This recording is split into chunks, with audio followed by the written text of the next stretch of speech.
दिनेश कौन है? तो दिनेश जो हमारी सेंटर इंचार्ज दीदी है, उनकी बहन का देवर है। और तो इनका वो लगा जीजा। जीजा तो आता था, दो लोगों की आवाज आती, हंसी ठिठोली की आवाज आती, कुछ लड़कों की आवाज आती, ऐसा उनका कहना था। और मुझे ये सारी बातें समझ में नहीं आती थी क्योंकि मैं छोटी एज से ही आई थी। और हम जिस घर से जिस जगह से आए थे वहाँ टीवी भी नहीं था, उस समय मोबाइल भी नहीं था, ये सब नहीं था। प्यार मोहब्बत क्या होती है, लड़का लड़की क्या होते हैं, माता पिता का रिश्ता क्या होता है, इन सब के बारे में हमें कोई जानकारी नहीं थी। काम बेकार होता है और वो भी तो इंसान ही है। और जैसे हम एक भगवान के बच्चे हैं तो उन्होंने पुरुष का चोला धारण कर रखा है आत्मा ने, और एक ने स्त्री का चोला धारण कर रखा है। तो स्त्री पुरुष के रूप में भाई बहन है और आत्मा के रूप को पता है। एक बार मैं सेंटर पर रात रुकी थी, तभी घंटी बजती है और आवाज आती है। रात का लगभग 1:30 बज रहा होगा, 1:30-2 बज रहे होंगे।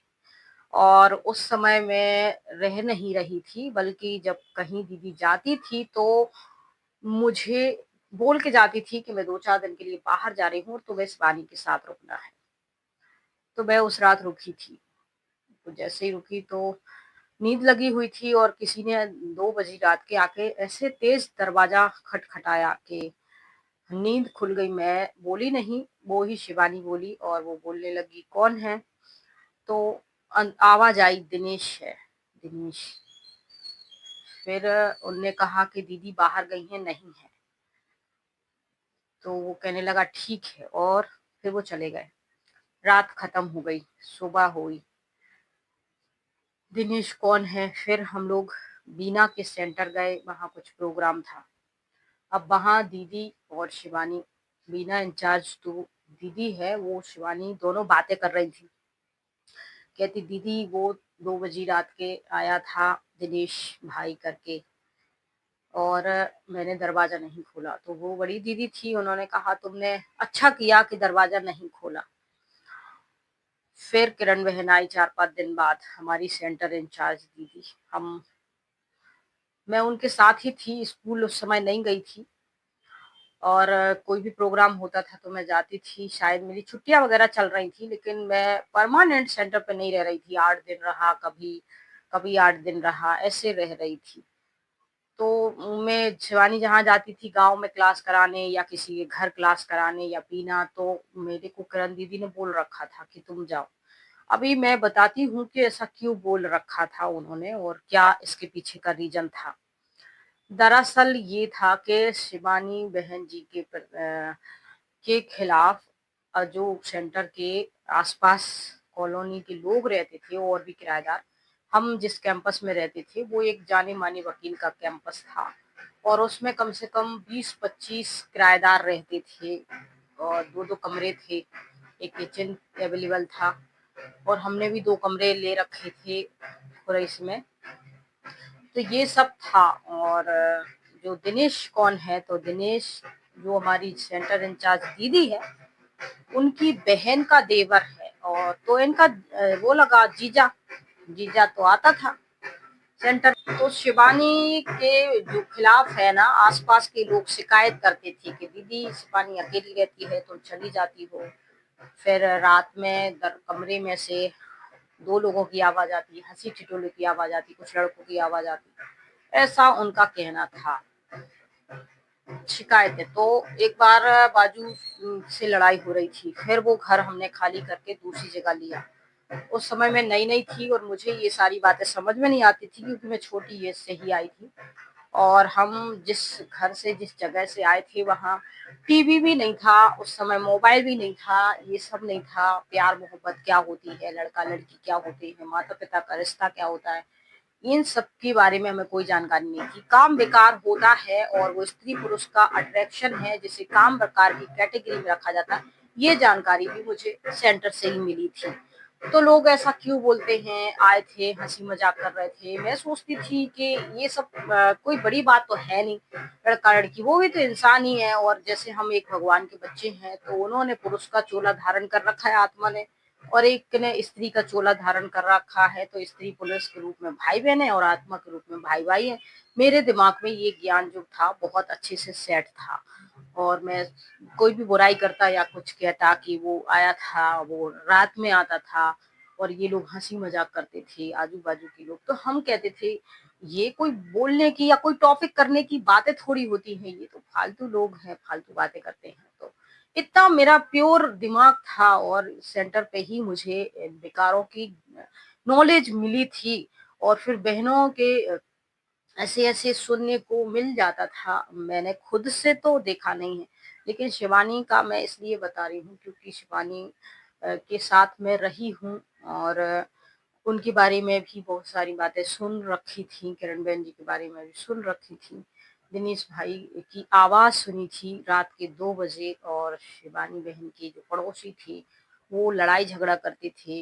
मानते नहीं थे सेंटर को या बहनों को, कहते थे भाई आते हैं यहाँ और रात रुकते हैं, वो बहन चली जाती है। तो शायद दिनेश भाई भी आते थे, रुकते थे, तो उन लोगों को जो पड़ोसी थे सेंटर के आसपास में, हालांकि वो भी किराएदार थे, मकान मालिक को कोई दिक्कत नहीं थी, उनको तो सिर्फ अपने पेज से मतलब था, लेकिन जो आसपास लोग रह रहे थे उनको दिक्कत होती थी। वो बोलते थे, ऑब्जेक्शन उठाते थे कि क्यों आते हैं रात में, क्यों आते 11 बजे रात के, क्यों 10 बजे रात के, क्यों आते 1 बजे रात के, क्यों आते 2 बजे रात के। अब वो आते थे कहीं दूर से, रिश्तेदार थे, तो ट्रेन का मामला था, ट्रेन बस जिससे भी आएंगे तो रात ही हो जाएगी। ये सब मुझे समझ में नहीं आता था। फिर ये सारी बातें होती रहती थी, मैं इग्नोर मारती रहती थी।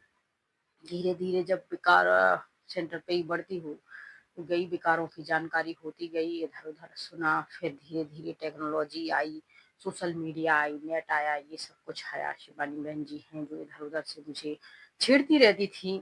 और एक और बात है, इधर उधर से ऐसे टच करती रहती थी, तो मुझे मना जानकारी तो नहीं थी, लेकिन अच्छा नहीं लगता था। उनकी जो बैड टच करने की जो नेचर थी, वो मुझे अच्छी नहीं लगती थी। अभी तक मैंने अपनी किसी वीडियो में ये जानकारी आपको नहीं दी, लेकिन मैं सेपरेट वीडियो में आपको ये जानकारी दे दूंगी। तो ये सब कुछ था। फिर दिनेश भाई कौन था? दिनेश भाई था एक इनका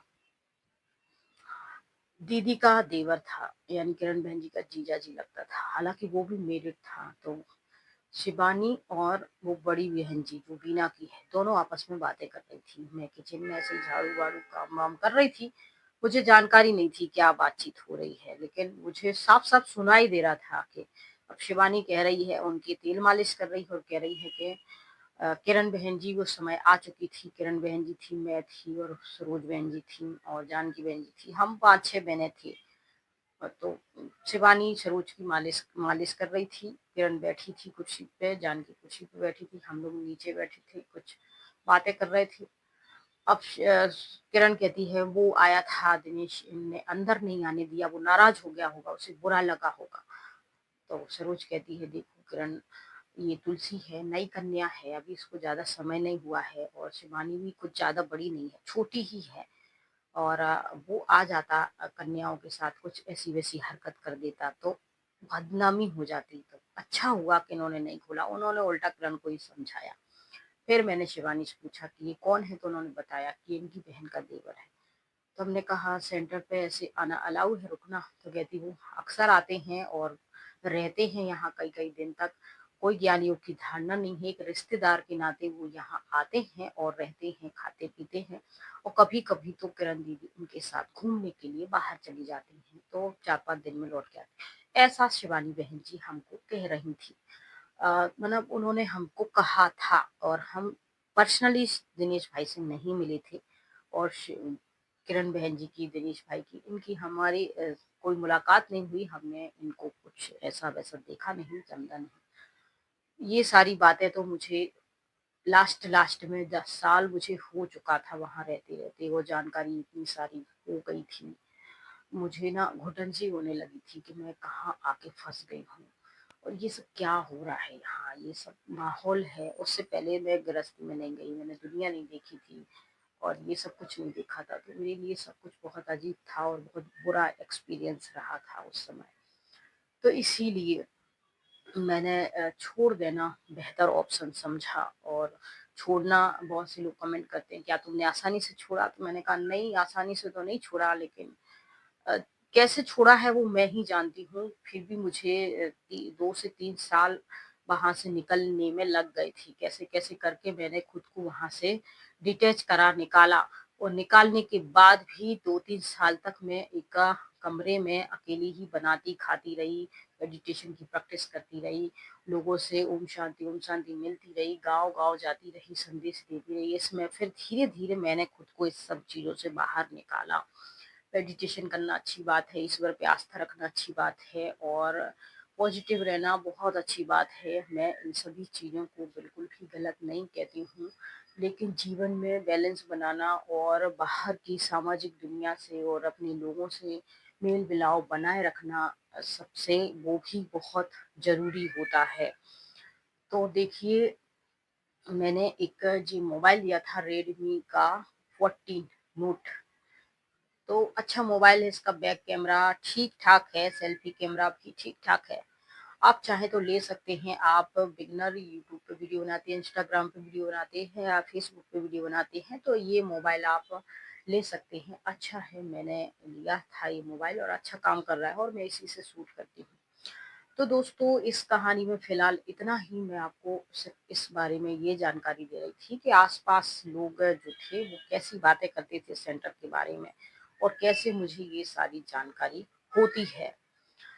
बाकी आप लोग अपना ध्यान रखिए। जय हिंद, जय भारत, राधे राधे, ओम शांति सभी व्यूअर्स को। और अगर आपके पास भी कोई स्टोरी है, कोई कहानी है, आप हमसे कहना चाहते, जुड़ना चाहते तो हमें मेल कर सकते हो।